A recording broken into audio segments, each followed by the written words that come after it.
अस्सलातु वस्सलामु अलैका या रसूल अल्लाह, अस्सलातु वस्सलामु अलैका या हबीब अल्लाह, अस्सलातु वस्सलामु अलैका या रहमतल लिल आलमीन। अल्लाहुम्मा सल्लि अला सय्यदना व मौलाना मुहम्मदिन अल्लज़ी अव्वल नूरहु व आखिर ज़हूरहु व रहमतल लिल आलमीन वजूदहु। अल्लाहुम्मा सल्लि अला मुहम्मद व आले मुहम्मद। इंशाअल्लाह ताला हर साल वांगुर हिन साल भी 13 रजबुल मुरज्जब सन 2020 में जशन मौलूद काबा आमद मौला कायनात मौला अली अलैहिस्सलातु वस्सलाम जी ख़ुशी में मल्हायो थो वञे, जंहिंमें 2 करोड़ दुरूद पाक प्यारे आका हज़रत मोहम्मद मुस्तफ़ा सल्लल्लाहु अलैहि वसल्लम जी बारगाह अक़दस में पेश कयो वेंदो।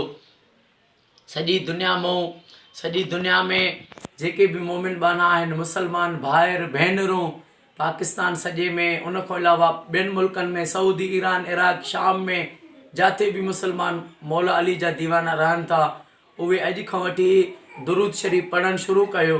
ऐं जेतिरो दुरूद शरीफ़ पढ़ो, जेतिरा लख दुरूद पाक जा पढ़ो, उहो नंबर मां ॿुधायां थो, उन ते तादाद नंबर नोट करे छॾियो, तादाद SMS करे मोकिलियो, जीअं तव्हां असां सभिनी जो पढ़ियल दुरूद शरीफ़ प्यारे आका हज़रत मोहम्मद मुस्तफ़ा सल्लल्लाहु अलैहि वसल्लम जे बारगाह अक़दस में आमद मौला अली अलैहिस्सलातु वस्सलाम जी ख़ुशी में पेश कयूं, जंहिंजो सवाब हज़रत आदम कोठी इमाम महदी अलैहिस्सलातु वस्सलाम ताईं कुल मोमिनीन मोमिनात खे पेश कंदासीं इंशाअल्लाह ताला। हे जशन मौलूद काबा जेको ख़ैरपुर में पुलिस ट्रेनिंग भरिसां वॾेरो मीर मोहम्मद नूनारी उते हर साल थींदो आहे, उते थींदो इंशाअल्लाह। सभई बाना दुआ घुरो त अम्मा सैयदा ज़ैनब सलामुल्लाह अलैह जे सदके जशन मौला ख़ैर सां थिए इंशाअल्लाह ताला।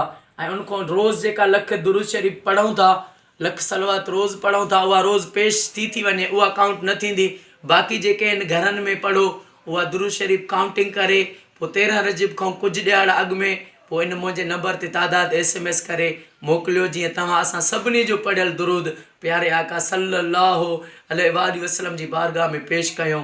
हीउ नंबर आहे 0300318998 0300318998।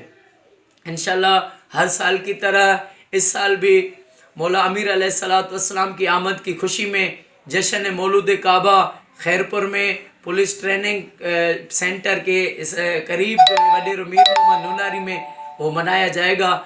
उसमें सारी दुनिया के मोमिनीन से हम अपील करते हैं कि वो दुरूद पाक पढ़ें, दुरूद शरीफ पढ़ना शुरू करें। जितने भी पढ़ें वो इस नंबर पर तादाद SMS करके भेजें, ताकि सबका दुरूद पाक अगर हम सब जो भी हमारा साथ देंगे तो 2 करोड़ की जगह इससे बहुत ज़्यादा होगा इंशाअल्लाह ताला। और अल्लाह पाक मौला अली के सदके जो भी इसमें हमारा साथ देगा उसको इस साल मदीने पाक के इंशाअल्लाह अल्लाह पाक हाज़िरी नसीब फरमाएगा। अस्सलातु वस्सलामु अलैका या रसूल अल्लाह, अस्सलातु वस्सलामु अलैका या सय्यदी या मुर्शिदी या रहमतल लिल आलमीन। या अल्लाह या रहमान या रहीम या करीम रब, मौला तोखे तुंहिंजे महबूब हबीब हज़रत मोहम्मद मुस्तफ़ा सल्लल्लाहु अलैहि वसल्लम जो वास्तो थी, मौला अली अलैहिस्सलातु वस्सलाम जे आमद विलादत जो वास्तो थी, मौला अम्मा सच्ची ख़ातून जन्नत जे सदके मौला जेको भी हिन ऐलान खे ॿियनि ताईं शेयर करे, ॿियनि खे भी दुरूद शरीफ़ पढ़ण जो पैगाम ॾे, पाण भी पढ़े, अमड़े न्याणियुनि खे भी पढ़ाए,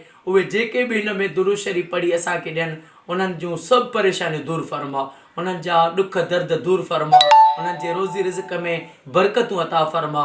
ऐं जेको बानो इनखे दिलि सां ऐलान खे ॿियनि ताईं शेयर करे, उनखे मौजज़े सां हिन साल मदीने पाक जी हाज़िरी नसीब फरमा। ऐं मौला हिन जशन में 13 रजब ते जशन में बाननि खे अचण जी सआदत भी नसीब फरमा। अस्सलातु वस्सलामु अलैका या सय्यदी या मुर्शिदी या रहमतल लिल आलमीन शाफिन काफिन या मुहम्मद। मुंहिंजा मौला करीम अम्मा सैयदा ज़ैनब सलामुल्लाह अलैह जे सदके, मासूम बीबी सकीना जे सदके, अली असगर मौला जे सदके जशन मौलूद काबा ख़ैर सां थिए असांजी मदद फरमा। शाफिन काफिन या मुहम्मद सल्लल्लाहु अलैहि वसल्लम।